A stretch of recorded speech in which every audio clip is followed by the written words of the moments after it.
Hey everyone, this is Chuck here. For this video, we're going to be looking at orders, winners, and qualifiers, and I'll probably talk a second also about order non-issues as well as a third part, even though it may not show up on the test here. This is always a fun one for me, as I've got some really wonderful, they're quick stories, but wonderful experiences with both of these that I think we can have a little fun with. So, if we look at the dictionary definition of qualifiers and winners, respectively, qualifiers, the dictionary says a firm must exhibit these to be a viable competitor, and those that must be exhibited that cause a firm to choose your goods and services over that of a competitor's.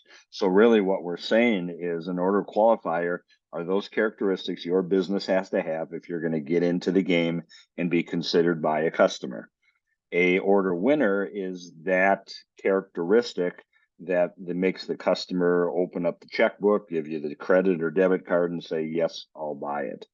And so, that's important because we have to figure out what gets us in the game and be considered, as well as what gets a person to spend their hard-earned money on doing business with us, and then keeping that in mind and and keeping that in front of center of our mind at the same time. Um, I think I would say as well that the challenge you and I face is what's a winner today, whether it's right or wrong, a winner today becomes a qualifier tomorrow. And now the same customer who accepted the order winner says, well, what more are you going to do for me in addition to what you're doing? So it seems like the bar keeps going up all the time.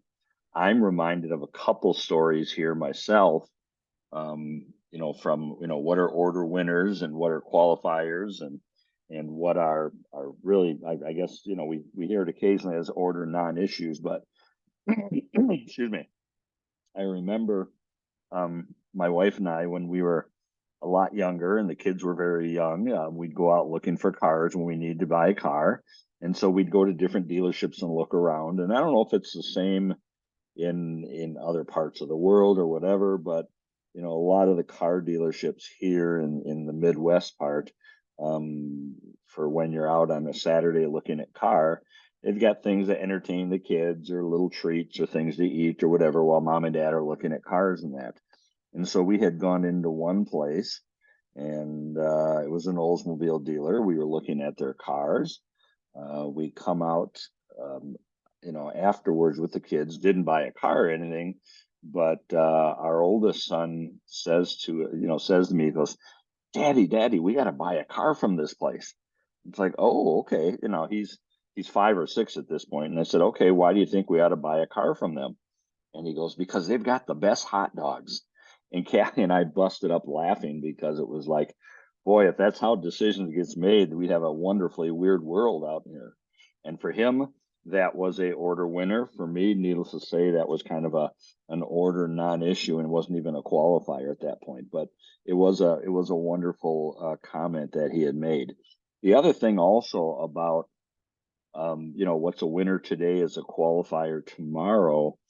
Um, this happened recently, the last 3, 4 years, in the time, we live in the time of Amazon and last mile of delivery. And I had a neighbor who went out at, it was Christmas Eve, like 8 o'clock at night. And I was out taking out the trash at the time, putting it outside. We stopped and chatted. It was cold outside. And I said, so, you're waiting for a friend to stop by or something? And he goes, no. He says, I'm waiting for the Amazon delivery truck to come because I forgot one gift for my wife.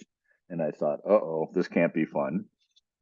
Delivery shows up like 7:58, and it was like a eight, I found out afterwards it was like an 8 p.m. delivery time. So Amazon hit the last mile delivery just fabulous. A year later, strictly by happenstance, I'm outside doing some work and he's out there standing at 8 o'clock again. And I looked at him and said, you're not going to tell me you did the same thing again this year, did you? That you forgot something for your wife? And he goes, yep. Um, Amazon shows up probably 5 minutes early. I was asking about it afterwards, and they showed up early again. But he was berating the driver because the driver should have been there earlier. And I'm thinking to myself, you goofball, last year, I mean, number one, you ought to be blessed in both cases that Amazon saved you. And number two, because they saved you and they did it a little bit better than last year, you're still berating this person for not being any earlier. Get real here and reset your expectations.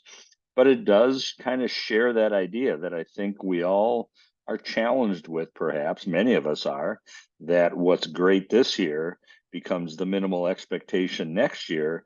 And then what more value can I get for the same thing next year? And I don't know where that conversation ends.